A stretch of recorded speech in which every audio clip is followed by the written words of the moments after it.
Hello friends, मैं रमेश आपका हार्दिक स्वागत करता हूं मेरे यूट्यूब चैनल पर जिसका नाम है रमेश मैथ पॉइंट। और आज हम काफी दिनों के बाद में एक बार अपने चैनल पर आए हैं। तो मैं उसके लिए आपसे माफी चाहता हूं कि हम इतने दिन के लिए आपके पास वीडियो बना नहीं पाए, आपके लिए वीडियो नहीं बना पाए। तो उसके लिए मैं चाहता हूं माफी, और आज से हम रेगुलर वीडियो बनाएंगे आपके लिए। तो मैं आज टॉपिक लेके आया हूं टाइम और डिस्टेंस। और टाइम और डिस्टेंस को हम बिल्कुल जीरो लेवल से और बिल्कुल बेसिक से पढ़ने वाले हैं। उन बच्चों के लिए जो दिल्ली पुलिस के एग्जाम दे रहे हैं, उन बच्चों के लिए जो एसएससी जीडी देंगे, उन बच्चों के लिए जो एसएससी 10+2 देंगे, उन बच्चों को शुरुआत के हिसाब से, उनके बिल्कुल जीरो लेवल के हिसाब से हमने ये वीडियो बनाया है। तो चलिए दोस्तों, आज हम चलते हैं टाइम और डिस्टेंस में, जिसमें हम बैक टू बैक 3 चैप्टर पढ़ेंगे। टाइम और डिस्टेंस के बाद में ट्रेन पढ़ेंगे और उसके बाद में बोट और स्ट्रीम पढ़ेंगे। तो चलिए दोस्तों, शुरू करते हैं टाइम और डिस्टेंस। और इसमें सबसे पहले शुरू करता हूं कि स्पीड क्या होती है। तो चलिए दोस्तों, चलते हैं कि स्पीड क्या होता है। चाल बराबर होता है एकांक समय में तय की गई डिस्टेंस ही क्या कहलाती है? दूरी कहलाती, वो चाल कहलाती है। यानी कि समय अगर इकाई हो, समय क्या हो? एकांक हो, इकाई हो, तो उस समय जो तय की गई दूरी होगी वही क्या कहलाएगी? चाल कहलाएगी। अर्थात हम कह सकते हैं कि यहां पर स्पीड बराबर होता है डिस्टेंस अपॉन टाइम। अगर टाइम क्या होगा? एकांक, एकांक होगा, तो डिस्टेंस ही किसके बराबर होगी? स्पीड के बराबर होगी। अर्थात आप इसको ऐसे भी बोल सकते हैं कि डिस्टेंस बराबर स्पीड इनटू टाइम। यदि आपका डिस्टेंस कांस्टेंट हुआ, अगर डिस्टेंस को क्या कर दिया जाएगा? अगर कांस्टेंट हुआ, डिस्टेंस क्या है? अगर कांस्टेंट हो गया तो उस समय स्पीड प्रोपोर्शनल 1/t होगा। स्पीड प्रोपोर्शनल किसके होगा? 1/t के होगा। अर्थात डिस्टेंस कांस्टेंट होने पर टाइम और स्पीड एक दूसरे के इनवर्स रेशियो में होते हैं। तो चलिए दोस्तों, हमने शुरू किया है टाइम डिस्टेंस, इसमें हम स्पीड के बारे में चर्चा कर रहे हैं। और अब हम चलते हैं इसमें आगे, और हमारा आगे आता है कॉन्सेप्ट पहला कि हमें अगर बदलना पड़ा चाल को किलोमीटर पर घंटे से मीटर प्रति सेकंड में, तो आप कैसे कन्वर्ट करेंगे? या मीटर पर सेकंड से आपको कन्वर्ट करना पड़ा किलोमीटर पर घंटे में, तो आप कैसे कन्वर्ट करेंगे? तो देखो दोस्तों, 1 किलोमीटर प्रति घंटे का मतलब होता है 1 किलोमीटर का डिस्टेंस 1 घंटे में तय करना। 1 घंटे में तय करना 1 किलोमीटर का डिस्टेंस 1 घंटे में तय करना। अब आप कहेंगे सर 1 किलोमीटर में मीटर कितने होंगे? तो आप कहेंगे सर 1 किलोमीटर में मीटर होते हैं 1000। तो हमने इसको मीटर में क्वांटिटी को चेंज कर लिया। अब मैं आपसे कहूं कि 1 घंटे में सेकंड कितने होते हैं? तो आप कहेंगे सर 1 घंटे में 60 तो मिनट होती है, और हर मिनट में 60 सेकंड होती है। तो 60 गुणा 60 यानी 3600 सेकंड होगा। यानी हर घंटे में 3600 सेकंड के बराबर सेकंड होते हैं। तो चलिए दोस्तों, दो बिंदु से दो बिंदु कैंसिल करते हैं। मैं 10 को 2 से काटूंगा, 5 बार कटेगा। अगर मैं 36 को 2 से काटूंगा, 18 बार कटेगा। और ये आएगा मीटर प्रति सेकंड, यानी 18 मीटर प्रति सेकंड। अर्थात यदि हमें किलोमीटर पर घंटे को अगर मीटर पर सेकंड में कन्वर्ट करना है, तो दी गई क्वांटिटी को 5/18 से मल्टीपल कर दिया जाएगा, क्योंकि 1 किलोमीटर पर घंटा है वो किसके बराबर होता है? 5/18 मीटर प्रति सेकंड के बराबर होता है। तो हम 5/18 से मल्टीप्लाई कर देंगे, तो उसका रिवर्स, अगर ये 18 इधर गुणा में चला जाएगा और इस 5 का क्या लगा देंगे? भाग। तो ये बन जाएगा कि 1 मीटर पर सेकंड किसके बराबर होता है? 18/5 किलोमीटर पर घंटे के बराबर होता है। तो हम आसानी से किलोमीटर पर घंटे को मीटर पर सेकंड में और मीटर पर सेकंड को किलोमीटर पर घंटे में भी बदल सकते हैं। तो चलिए दोस्तों, चलते हैं आगे। इसी के ऊपर एक छोटा सा एग्जाम्पल लेके मैं आपको बताता हूं। तो चलिए, हमारा एग्जाम्पल क्या है? एग्जाम्पल है कि 54 किलोमीटर पर घंटे को आपको बताना है कि ये 54 किलोमीटर जो पर घंटे है वो अगर मीटर पर सेकंड में देखा जाए तो कितना होगा? तो आप कहेंगे सर कि मैं किलोमीटर पर घंटे को अगर बदलना चाहूं, तो मुझे मीटर पर सेकंड में बदलने के लिए 5/18 से मल्टीप्लाई करना पड़ेगा, क्योंकि मैं जानता हूं कि किलोमीटर पर घंटा किसके बराबर होता है? 5/18 मीटर प्रति सेकंड के बराबर होता है, तो ये मीटर पर सेकंड में कन्वर्ट हो जाएगा। 18 से 54 को काट देता हूं 3 बार, तो बताइए 5 इंटू 3 कितना होगा, 15 मीटर प्रति सेकंड। यानी कि इस क्वांटिटी को अगर हम मीटर पर सेकंड में बदलते हैं तो आंसर आता है 15 मीटर प्रति सेकंड। इस प्रश्न का राइट आंसर आता है दोस्तों। तो हम किसी भी क्वांटिटी को मीटर पर सेकंड में या मीटर पर सेकंड वाली क्वांटिटी को किलोमीटर पर घंटे में बदल सकते हैं। तो ये तो था बेसिक सा कॉन्सेप्ट। अब आगे चलते हैं, हमारा अगला कॉन्सेप्ट आता है। कॉन्सेप्ट नंबर 2 ये कहता है कि यदि प्रश्न में दिए गए आपके क्वेश्चन में डिस्टेंस कांस्टेंट हो, अगर डिस्टेंस क्या दे रखी हो, कांस्टेंट, डिस्टेंस को कांस्टेंट दिया गया है। जैसे मैं आपको यहां से समझाऊं कि ये मान लो कोई डिस्टेंस है, यहां से यहां ये कोई बिंदु x है, ये कोई बिंदु y है और इनके बीच का डिस्टेंस है d। अब एक आदमी यहां, एक आदमी जो A है, वो A आदमी इसको दूरी को मान लो S1 स्पीड से तय करता है, तो उसे द्वारा इसको तय करने में, यहां से यहां तक जाने में मान लो T1 समय लगता है। एक आदमी यहां Y से यहां पर आता है, Y से यहां आ रहा है और उसे टाइम लगता है T2, क्योंकि उसकी स्पीड क्या है, S2 स्पीड से आता है। वो S2 स्पीड से आता है, मान लो B है, वो S2 स्पीड से Y से चलना प्रारंभ करता है, तो उसे A तक आने में, अक्ष तक आने में T2 टाइम लगता है। और A है, वो S1 स्पीड से शुरू करता है और उसे T1 टाइम लगता है Y तक जाने में। तो बताइए, अभी हमने पढ़ा था डिस्टेंस बराबर क्या होता है, तो आपने कहा था सर डिस्टेंस बराबर होता है स्पीड इनटू टाइम। तो ए के लिए S1 स्पीड है, वो T1 टाइम है। और अगर मैं बात करूं कि अगर बी के लिए, तो बी के लिए स्पीड क्या होगी, S2, और टाइम कितना होगा, T2। तो डी के लिए, बी के लिए क्या हो गया कि स्पीड इनटू टाइम S2 गुना T2 हो गया, और ए के लिए स्पीड इनटू टाइम S1 गुना T1 हो गया। अगर आप बात करें कि दोनों में ही डी कांस्टेंट है, मतलब दोनों ने सेम दूरी तय की है, तो बताइए अगर इनका लेफ्ट साइड अगर इक्वल है तो क्या राइट साइड भी इक्वल होगा, तो आप कहेंगे बिल्कुल सर राइट साइड इक्वल होगा। तो बताइए S1 गुना T1 किसके बराबर होगा, तो आप कहेंगे S2 गुना T2 के बराबर होगा। अब आप इधर से S2 को हटाकर यहां क्या लगा देंगे, भाग लगा देंगे, और इधर से T1 को हटाकर यहां T1 का क्या लगा देंगे, भाग लगा देंगे। तो हमारे पास एक नया रेशियो बनेगा कि S1 अपॉन S2 बराबर होता है T2 अपॉन T1। यानी अगर डिस्टेंस कांस्टेंट है तो स्पीड का जो रेशियो होगा वो टाइम के इनवर्स रेशियो के बराबर होगा। जो डिस्टेंस का कांस्टेंट होने पर जो स्पीड का रेशियो होगा वो टाइम के इनवर्स रेशियो के बराबर होगा, यानी इसके प्रतिलोम अनुपात के क्या होगा, बराबर। अगर स्पीड का रेशियो x अनुपात y है तो आपके टाइम का रेशियो y अनुपात x होगा, यानी कि ये इसका जस्ट क्या होगा, उल्टा होगा। तो चलिए दोस्तों एक एग्जाम्पल से इसको समझते हैं। जैसे मैंने लिखा कि ए 20 किलोमीटर की दूरी 5 घंटे में, यानी मैं बात करूं ए की, तो ए डिस्टेंस कितनी तय करता है, 20 किलोमीटर डिस्टेंस तय करता है, और इसको तय करने में टाइम कितना लेता है, तो आप कहेंगे सर 5 घंटे का टाइम लेता है। ये कितना टाइम लेता है, 5 घंटे का। बी की बात करें तो बी के लिए भी डिस्टेंस कितनी है, 20 किलोमीटर है, और ये इसको तय करने में टाइम लेता है 4 घंटे का। कितना टाइम लेता है दोस्तों, 4 घंटे का। तो मैं स्पीड की बात करूं तो स्पीड होता है डिस्टेंस अपॉन टाइम।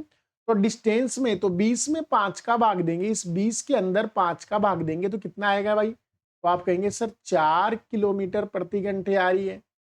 अगर मैं यहाँ 20 में 4 का भाग लगाता हूं तो 5 किलोमीटर पर घंटे आ रही है। तो आप यहां से देख पा रहे हैं कि टाइम का जो रेशियो है वो क्या है, तो आप कहेंगे सर 5:4 है।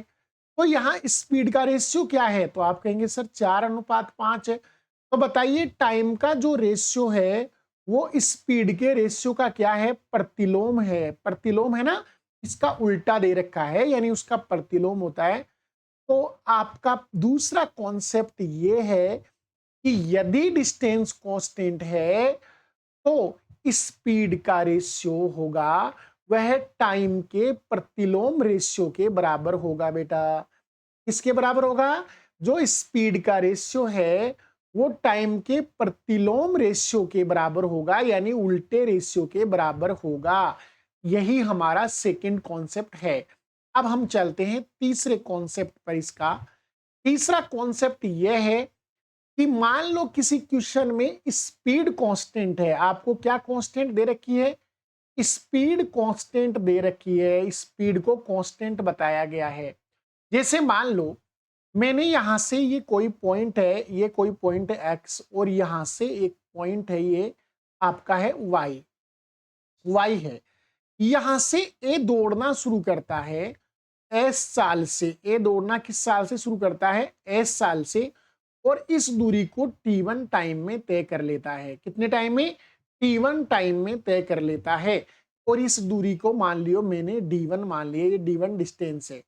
फिर मैंने एक दूसरा डिस्टेंस लिया, यहां पर मैंने एक दूसरा डिस्टेंस ले लिया, ये डिस्टेंस है PQ डिस्टेंस। अब मान लो ए यहां से दौड़ना शुरू करता है P से उसी स्पीड से S की, तो मान लो ये डिस्टेंस D2 है, तो उसे तय करने में टाइम लगता है वो T2 टाइम लगता है। कितना टाइम लगता है दोस्तों? T2 time. दोनों ही कंडीशन में डिस्टेंस क्या है? डिफरेंट डिफरेंट है, अलग अलग डिस्टेंस है। पहले डिस्टेंस D1, अब की बार डिस्टेंस D2 है। पहले दूरी कुछ अलग थी, अब दूरी कुछ अलग है, लेकिन दोनों ही कंडीशन में स्पीड बिल्कुल क्या रखी है? इक्वल रखी है। तो बताइए, अभी हमने सूत्र पढ़ा था कि डिस्टेंस बराबर क्या होता है? Speed into time. तो पहली वाली डिस्टेंस यानी एक्स वाई डिस्टेंस यानी D1 बराबर होगा S गुणा T1। और अगर हम बात करें सेकेंड डिस्टेंस की, तो डिस्टेंस है D2, तो स्पीड है S और टाइम है T2। यहां से अगर मैं इक्वेशन फर्स्ट में इक्वेशन सेकंड का भाग लगा दूं तो ये यहां से कैंसिल हो जाएगा, और ये वाला रेशियो बनेगा कि जो D1 और D2 का रेशियो होता है, मतलब जो डिस्टेंस का रेशियो होता है, वही रेशियो किसका होता है? टाइम का भी रेशियो होता है। अर्थात टाइम का रेशियो और डिस्टेंस का रेशियो बिल्कुल इक्वल होते हैं यदि दोनों ही कंडीशन में स्पीड क्या हो? कांस्टेंट हो। स्पीड क्या हो? कांस्टेंट हो। तो D1 D2 का रेशियो और T1 T2 का रेशियो समानुपाती होगा, समान अनुपात में होगा दोस्तों। तो कन्फर्म आपको याद कर लेनी ये बात कंटेस्ट, कि यदि स्पीड क्या हुई? कांस्टेंट, तो जो दूरियों का रेशियो होगा वही रेशियो समय का रेशियो भी होगा दोस्तों। इसका रेशियो, जो दूरियों का रेशियो होगा वही रेशियो समय का रेशियो भी होगा। तो चलते हैं इसको एक एग्जाम्पल से समझते हैं दोस्तों। इसको एक एग्जाम्पल से मैं आपको समझाता हूं। जैसे देखो, ए ने 120 किलोमीटर का डिस्टेंस 40 की स्पीड से तय किया है। तो बताइए, पहले एक ही बात हम करें, तो ए ने डिस्टेंस कितना तय किया है? तो आप कहेंगे सर डिस्टेंस 120 किलोमीटर तय किया है। और टाइम कितना लिया? इसकी स्पीड क्या है? तो आप कहेंगे सर 40 स्पीड है उसकी। फिर आप बी की बात करें, बी दूसरे व्यक्ति बी की बात, तो उसके लिए डिस्टेंस क्या है? तो आप कहेंगे सर डिस्टेंस 200 किलोमीटर है। और इसके लिए स्पीड कितनी है? तो आप कहेंगे सर स्पीड इसकी भी 40 किलोमीटर है। तो आपको पता है कि दोनों ही कंडीशन यानी ए और बी ने स्पीड क्या रखी है? सिमिलर रखी है। तो दोस्तों यहां जो टाइम का रेशियो आएगा वो डिस्टेंस के रेशियो में ही आएगा। क्या आप यहां से देख सकते हो? टाइम बराबर, तो दूरी, समय बराबर क्या होता है? दूरी बटे चाल। तो दूरी में चाल का भाग लगाएंगे, 120 में 40 का भाग 3 बार चला जाएगा, 3 घंटे। और यहां से दूरी बटा चाल, तो टाइम कितना आएगा? तो आप कहेंगे सर 200 में 40 का भाग देंगे तो 5 बार चला जाएगा, तो 5 घंटे। तो बताइए टाइम का जो रेशियो आया वो क्या है? तो आप कहेंगे सर 3:5 है। अब मैं आपसे पूछूं कि डिस्टेंस का रेशियो क्या था? तो आप कहेंगे सर डिस्टेंस 120 और 200 थी। तो मैं यहां से बिंदु काट देता हूं। मैं इसको 4 से काटूंगा 3 बार, मैं इसको 4 से काटूंगा 5 बार। तो मेरे पास दोनों सेम रेशियो आते हैं, यानी जो रेशियो डिस्टेंस का है वही रेशियो किसका है? टाइम का भी है। तो ये था हमारा तीसरा कॉन्सेप्ट। और अब हम चलते हैं चौथे कॉन्सेप्ट कॉन्सेप्ट में इसके। और हमारा चौथा कॉन्सेप्ट है कि यदि टाइम कांस्टेंट है तो D1 और D2 का रेशियो S1 S2 के रेशियो के इक्वल होगा। यानी इसी बात को अगर हमें समझना हो तो वही तरीका है हमारा समझने का कि हम सेम उसी तरीके से इस बात को समझ सकते हैं। जैसे मान लो यहां से ये कोई डिस्टेंस है, यहां इस बिंदु X से लेके ये बिंदु Y तक का कोई डिस्टेंस है, इसको मैंने D1 मान लिया। और एक व्यक्ति A है जो S1 की स्पीड से चलता है और इसे T टाइम में पूरा कर लेता है, इसको T टाइम में क्या कर लेता है, पूरा कर लेता है। एक दूसरा डिस्टेंस है, एक दूसरा डिस्टेंस है PQ, एक PQ डिस्टेंस है जो D2 डिस्टेंस, आपका डिस्टेंस कितना मान लिया D2। और एक व्यक्ति B है जो यहां से S2 की स्पीड से चलता है, लेकिन उससे भी मान लो टाइम T समय लगता है इस दूरी को तय करने में। यानी हमने दोनों ही कंडीशन में टाइम को क्या रखा है, कांस्टेंट रखा है। तो मुझे बताइए डिस्टेंस का फॉर्मूला क्या होगा। तो आप कहेंगे सर डिस्टेंस बराबर होता है स्पीड इंटू टाइम, यानी S1 गुना T होगा। इसके लिए आपको डिस्टेंस का निकालना है, तो बताओ डिस्टेंस बराबर क्या होगा। तो आप कहेंगे सर वही स्पीड इंटू टाइम, तो S2 गुना T होगा। अगर मैं इक्वेशन फर्स्ट में इक्वेशन सेकंड का भाग लगाऊं तो T से T कैंसिल हो जाएगा। और यही कॉन्सेप्ट हमारे पास निकल के आएगा कि जो रेशियो दूरियों का होगा वही रेशियो स्पीड का भी होगा। जो रेशियो दूरियों का होगा दोस्तों वही रेशियो किसका होगा, स्पीड का भी होगा। तो ये था हमारा चौथा कॉन्सेप्ट कि अगर टाइम्स क्या है, कांस्टेंट है, तो डिस्टेंस का रेशियो और स्पीड का रेशियो समानुपाती होता है, यानी एक ही अनुपात में होता है। तो चलिए इसको भी एक एग्जाम्पल से समझते हैं दोस्तों। ए 45 किलोमीटर की डिस्टेंस, ए ने डिस्टेंस कितनी तय की है। तो आप कहेंगे सर डिस्टेंस ए के लिए 45 किलोमीटर है और उसने टाइम कितना लिया है। तो आप कहेंगे सर 3 घंटे का टाइम लिया है। मैं बी की बात करूं तो बी ने सेम टाइम में यानी वही 3 घंटे में 84 किलोमीटर का डिस्टेंस तय किया है। कितने घंटे में, वही 3 घंटे में। इसका मतलब टाइमिंग दोनों के लिए क्या है, सेम रखा है। तो मैं यहाँ स्पीड की बात करूं तो बताओ 45 में 3 का भाग देंगे 15 बार आएगा, यानी 15 किलोमीटर पर घंटे इसकी स्पीड हो गई। अगर मैं 84 में 3 का भाग दूं तो इसकी स्पीड आएगी वो 28 किलोमीटर प्रति घंटे आ जाएगी, 28 किलोमीटर पर घंटे आएगी। तो आप एक चीज देख पा रहे हैं कि स्पीड का जो रेशियो है वो 15:28 है। अगर आप डिस्टेंस का रेशियो देखोगे तो बताओ 45 और 84 किससे कट रहा है। तो आप कहेंगे सर 3 से काट दो 15 बार और इसको भी 3 से काट दो तो कितनी बार आएगा, 28 बार। तो बताइए रेशियो 15:28, यानी दोनों रेशियो सेम है। जो रेशियो स्पीड का है वही रेशियो किसका है, टाइम उसका स्पीड का भी है। तो चलिए दोस्तों अब हम चलते हैं आगे।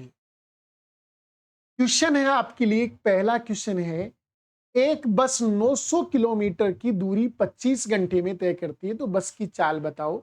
बेसिक सा एग्जाम्पल मैंने लिया है आपके लिए, बेसिक से एग्जाम्पल से हमने शुरू किया इसको। तो कीजिए दोस्तों इसको। देखो यहां पर इसने डिस्टेंस कितनी दे रखी है, 900 किलोमीटर, और टाइम कितना दे रखा है। तो आप कहेंगे सर 25 घंटे। तो आपका सिंपल सा सूत्र लगाना है, स्पीड बराबर क्या होता है, डिस्टेंस अपॉन टाइम। तो बताइए डिस्टेंस कितनी। तो आप कहेंगे सर डिस्टेंस 900 किलोमीटर है, टाइम कितना है 25 घंटे है। देखो किलोमीटर के साथ घंटे का प्रयोग होता है, तो हमें किसी भी क्वांटिटी को बदलने की जरूरत नहीं है। 25 से मैं 100 को काट देता हूं, 25 4 100। तो बताइए 9 को 4 से गुणा करेंगे 36 आएगा। 36 किलोमीटर पर घंटे क्या होगी, उस बस की स्पीड होगी। लेकिन दोस्तों हमें चारों ऑप्शन में से एक भी ऑप्शन ऐसा नहीं दे रखा जिसमें 36 ऑप्शन में हो। चौथे ऑप्शन में 36 है लेकिन वो मीटर पर सेकंड में है, हमारा किलोमीटर पर घंटे में आ रहा है। इसका मतलब हमें इस क्वांटिटी को बदलना होगा। तो 36 को बदल दीजिए। बताओ 1 किलोमीटर पर घंटा कितने मीटर प्रति सेकंड के बराबर होता है। तो आप कहेंगे सर 5/18 मीटर प्रति सेकंड के बराबर होता है ये।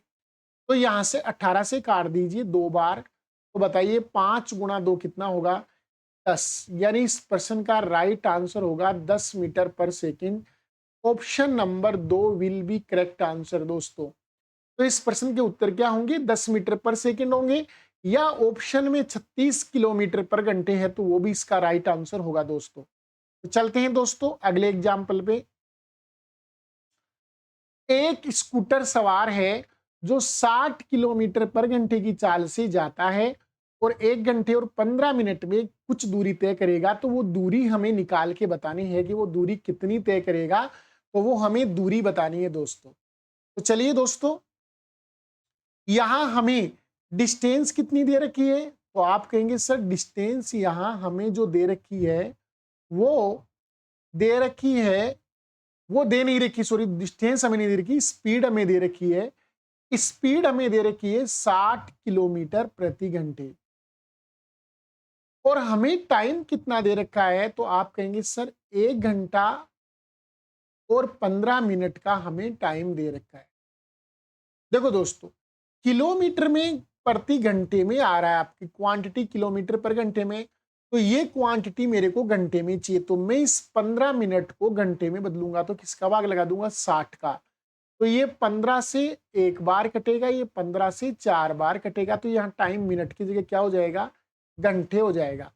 तो बताइए ये आएगा 4 एकम 4 प्लस 1 कितना हो गया, 5, तो 5/4 घंटे हो जाएगा। ये कितना हो जाएगा दोस्तों, 5/4। तो बताइए डिस्टेंस बराबर क्या होती है, तो आप कहेंगे सर स्पीड इंटू टाइम होता है। तो बताइए स्पीड कितनी है, 60 है, टाइम कितना है, 5/4 है, तो काट दीजिए 4 से, 15 बार कटेगा ये 60, और 15 को 5 से गुणा करेंगे 75 किलोमीटर। तो बताइए टोटल डिस्टेंस जो उसे तय करनी है वो कितनी होगी, 75 किलोमीटर के बराबर होगी दोस्तों। और ऑप्शन नंबर 2 इस क्वेश्चन के करेक्ट आंसर होंगे। ऑप्शन नंबर 2 इस प्रश्न के क्या होंगे दोस्तों, करेक्ट आंसर होंगे। चलते हैं दोस्तों अगले एग्जाम्पल पर। अच्छे एग्जाम्पल, एक बस की चाल एक कार की चाल की 2/1/6 गुनी है। कार 9 घंटे में 270 किलोमीटर की दूरी तय करती है, तो बस 5 घंटे में कितनी दूरी तय करेगी। देखो हमें बस और कार की चाल में कंपैरिजन दे रखा है 2/1/6 गुणा का। कार 9 घंटे में 270 चलती है, मतलब हम कार की स्पीड बता सकते हैं, यहां से 30 किलोमीटर पर घंटे आएगी। देखिए दोस्तों, यहां से क्वांटिटी देखिए आप, 6 को 2 से गुणा करेंगे, 6 दूनी 12 प्लस 1 हो जाएगा 13, मतलब ये क्वांटिटी बनेगी 13/6। यानी हम बात कर रहे हैं बस की और इसकी बात कर रहे हैं कार की। बताओ बस की चाल किसकी तुलना में, कार की चाल की तुलना में, तो हमें तुलना कार से हुई है, तो ये 6 किसकी चाल है, कार की चाल है, और बस की चाल कितनी है, 13 है। तो ये दोस्तों स्पीड का रेशियो हो गया, बस और कार की स्पीड का रेशियो हो गया। अब मुझे बताओ कार 9 घंटे के अंदर कितनी डिस्टेंस तय कर लेती है, 270। तो बताओ कार की स्पीड क्या होगी, तो आप कहेंगे सर डिस्टेंस बटा टाइम, डिस्टेंस बटे टाइम होगी। तो 9×3 = 27, 30 किलोमीटर प्रति घंटे स्पीड है किसकी, कार की स्पीड है दोस्तों ये। तो कार की स्पीड से कंपैरिजन कर दो इसका, कार की स्पीड है 30 किलोमीटर प्रति घंटे। तो बताइए 6 से कितनी बार कटेगा, तो 5 बार। आप कहेंगे 6 का भाग 30 में 5 बार जाएगा, तो इसका 5 गुना है। तो बताइए 13 का 5 गुना कितना होगा, तो आप कहेंगे सर 65। तो ये बस की स्पीड आ चुकी है 65 किलोमीटर प्रति घंटे, बस की क्या है, स्पीड है। तो हमें पूछा गया है कि बस 5 घंटे में कितनी डिस्टेंस तय करेगी, तो आप जानते हैं डिस्टेंस बराबर होता है स्पीड इंटू टाइम। तो स्पीड तो है 65, टाइम है 5 घंटे, तो 65 गुणा 5 325 किलोमीटर। तो बताइए बस 5 घंटे में कितनी दूरी तय कर जाएगी, 325 किलोमीटर तय कर जाएगी। यानी option number 1 will be correct answer होगा दोस्तों। इस क्वेश्चन के आंसर क्या होंगे, ऑप्शन नंबर 1 होगा। चलिए दोस्तों अगला एग्जाम्पल। बहुत ही अच्छा एग्जाम्पल है। एक व्यक्ति है जो अपनी सामान्य चाल को 83.1/3% बढ़ाता है, तो उसे गंतव्य तक पहुंचने में लगने वाले समय में कितने परसेंट की कमी हो जाएगी, यानी कमी होगी। चोर है, स्पीड बढ़ी है, तो टाइम में तो कमी होनी ही होनी है, क्योंकि अभी हमें देखा था कॉन्सेप्ट नंबर 2 कि यदि डिस्टेंस क्या है, कांस्टेंट है, तो टाइम का रेशियो और स्पीड का रेशियो इनवर्स होगा, एक दूसरे के क्या होगा, इनवर्सली प्रोपोर्शनल होगा दोस्तों। तो चलते हैं इस क्वेश्चन में, और हमारा क्वेश्चन देखो, इसको हल करते हैं, बड़ा शानदार प्रश्न है ये। चलते हैं दोस्तों, बताओ स्पीड में जो वृद्धि हुई है, यानी प्लस किया है 83.1/3% का, और इसका फ्रैक्शन हमें परसेंटेज में पढ़ा था 5/6 हुआ है, प्लस हुआ है। इसका मतलब स्पीड का जो रेशियो है वो क्या हुआ, स्पीड पहले 6 थी और उसमें 5 का इजाफा हुआ है, मतलब 11 हो गई। स्पीड 6 से बढ़कर कितनी हो गई, 11 हो गई। अब आपको पता है डिस्टेंस में कोई परिवर्तन है नहीं इस प्रश्न में, तो बताइए टाइम का रेशियो क्या होगा। जब डिस्टेंस कांस्टेंट होती है तो टाइम इनवर्स होता है स्पीड का। तो बताइए 11:6 होगा, तो आप कहेंगे बिल्कुल सर 11:6 होगा। तो बताइए टाइम प्रारंभ की तुलना में कम हुआ है ना, तो आप कहेंगे बिल्कुल सर 5 कम हुआ है। ये किसकी तुलना में, 11 की तुलना में। तो 5/11 का परसेंटेज निकालना है, तो आप या तो मल्टीप्लाई 100 कर दीजिए, या आप जानते हैं 5/11 की वैल्यू होती है 45.45%। इस प्रश्न का राइट आंसर होगा 45.45, क्योंकि आप 1/11 की वैल्यू जानते हैं दोस्तों, 9.09% होती है। तो 5/11 कितना होगा, तो इसका 5 बार मल्टीपल कर दिया जाएगा, तो बताओ कितना आएगा, 45.45। परसेंटेज समय में क्या होगी, कमी होगी। इस प्रश्न का राइट ऑप्शन है ऑप्शन नंबर 3।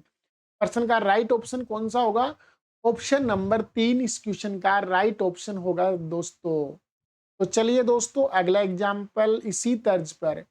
एक व्यक्ति अपनी सामान्य चाल 60% से चलता है, सामान्य चाल में न बढ़ाता है न घटाता है, 60% कर दी उसको, घटा दी उसने चाल 60%, मतलब 40% कम कर दी उसने चाल अपनी। तो गंतव्य पे पहुंचने में 1 घंटा और 40 मिनट देरी से पहुंचता है, भाई उसको ज्यादा टाइम लगता है गंतव्य तक जाने में। तो चलिए दोस्तों इस एग्जाम्पल को समझते हैं हम।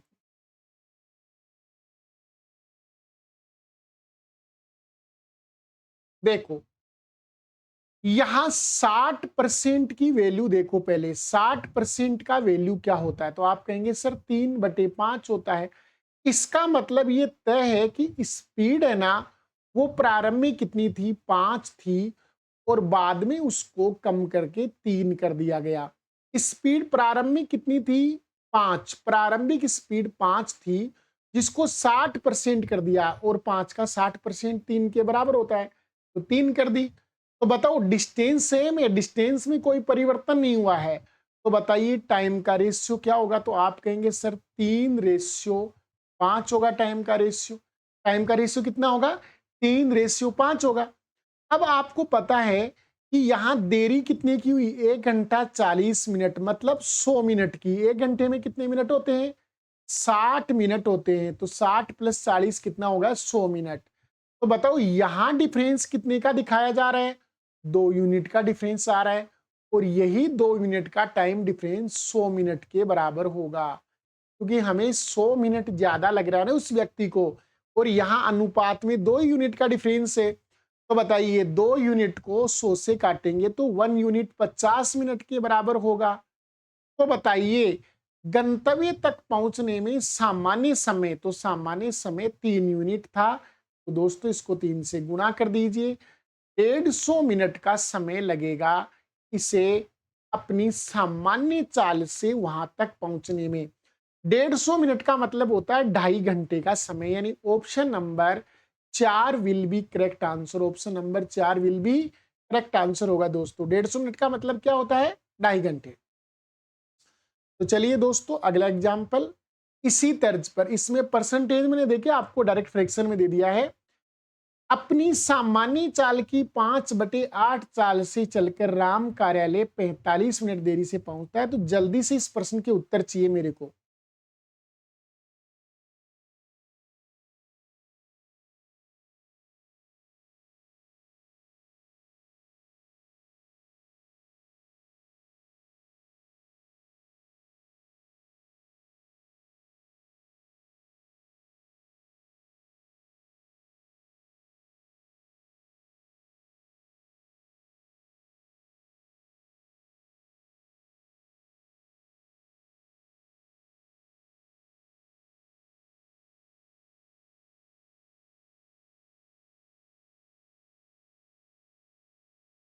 जल्दी से इस प्रश्न के उत्तर चाहिए।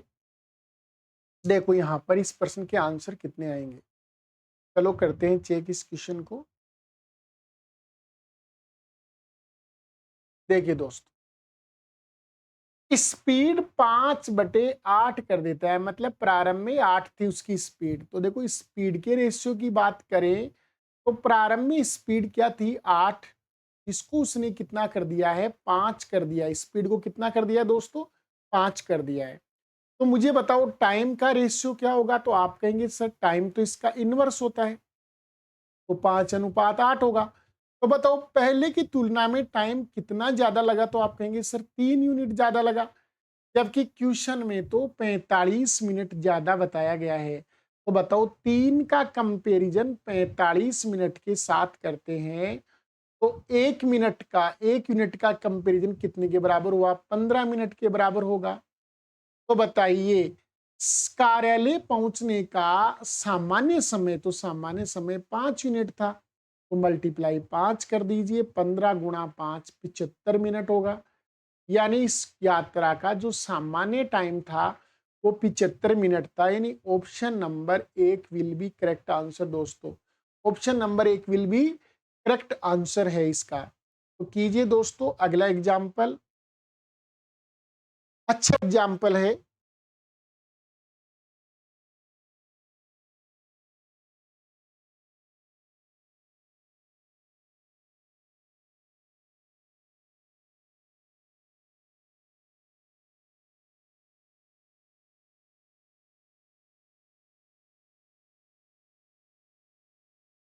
थोड़ा सा बताना पड़ेगा, बाकी इतना कठिन एग्जाम्पल है नहीं।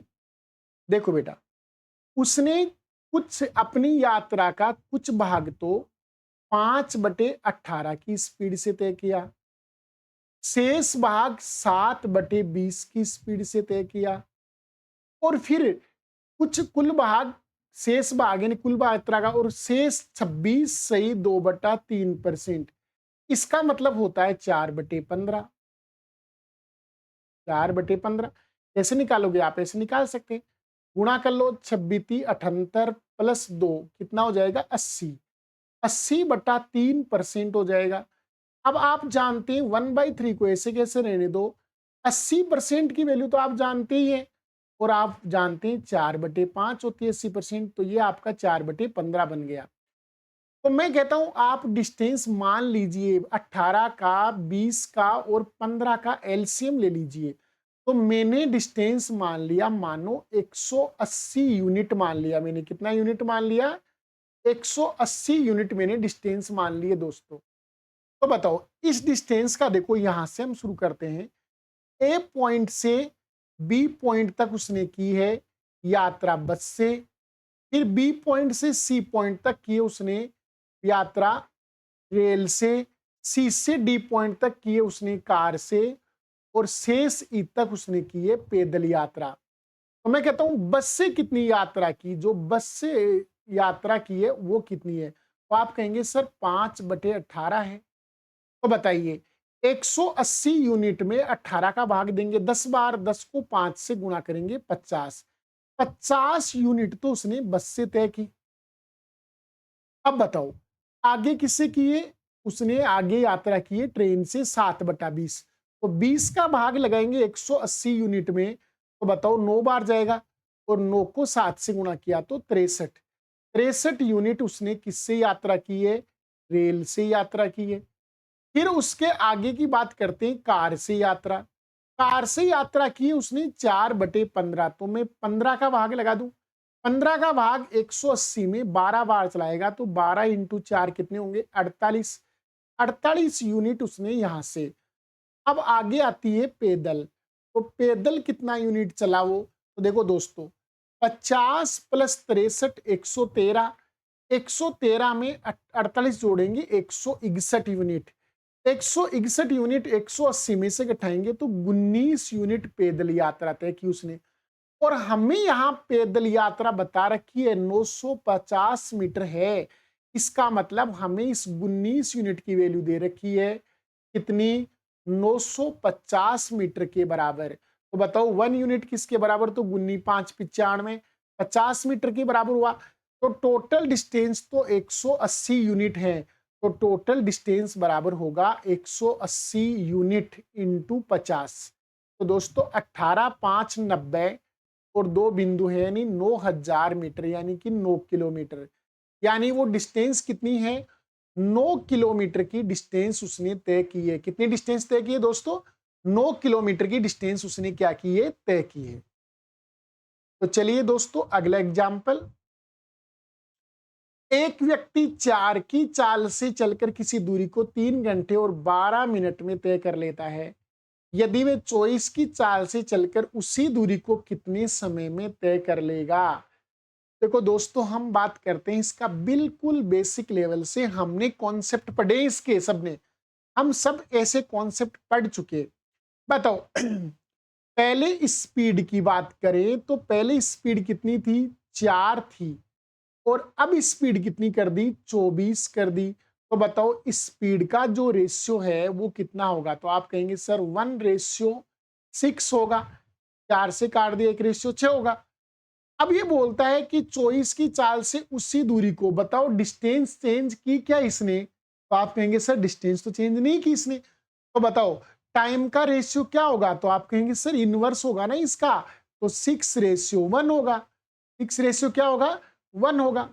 अब बताओ पहले समय क्या लगता था, जब वो 4 की स्पीड से चलता था तो समय कितना लगता था, 3 घंटे और 12 मिनट। 3 घंटे का मतलब होता है 180 मिनट, और 180 प्लस 12 192। मतलब पहले जो समय था वो 192 मिनट था। कितना मिनट था भाई, 192 मिनट था। तो मैं इसको 6 से काट सकता हूं, 36 18 और 6 दूनी 12, यानी 32 मिनट के बराबर आ रहा है 1 यूनिट। तो बताओ अब समय 1 यूनिट तो लग रहा है, तो 1 यूनिट की वैल्यू तो 32 आ रही है। तो 32 मिनट का समय लगेगा। यदि उसने चाल कितनी कर दी, 24 कर दी ना, तो टाइम कितना लगेगा, 32 मिनट का लगेगा। यानी option number 3 will be correct answer होगा दोस्तों। तो इस प्रश्न का करेक्ट आंसर कौन सा होगा, 3 नंबर ऑप्शन होगा। आज के लिए हम दोस्तों इतना ही पढ़ेंगे।